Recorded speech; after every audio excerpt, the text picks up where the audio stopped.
আসসালামু আলাইকুম, কেমন আছেন সবাই? অবশ্যই সবাই ভালো আছেন। তো আজকে আমি রান্না করতেছি ধুন্দুল ভাজি।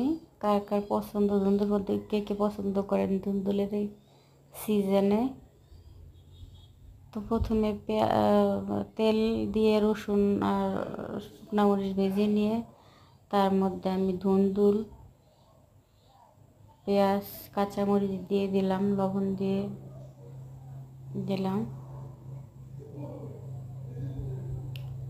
ধুন্দুলগুলো ঢেকে দেওয়া যাবে না আর পানিও দেওয়া যাবে না, কারণ ধুন্দুলের মধ্যে এমনিতেই অনেক পানি ওঠে, তাই ধুন্দুল ঢেকে দেওয়া যাবে না। ঢেকে দেওয়া গেলে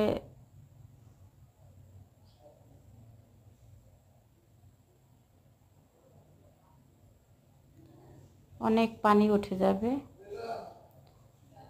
তো এই দেখেন আমার ধুন্দুল ভাজি প্রায় হয়ে আসছে। এই যে আমার ধুন্দুল ভাজি ফাইনাল লুক। ভিডিওটি ভালো লাগলে অবশ্যই লাইক কমেন্ট শেয়ার করবেন, সাবস্ক্রাইব করবেন। আল্লাহ হাফেজ।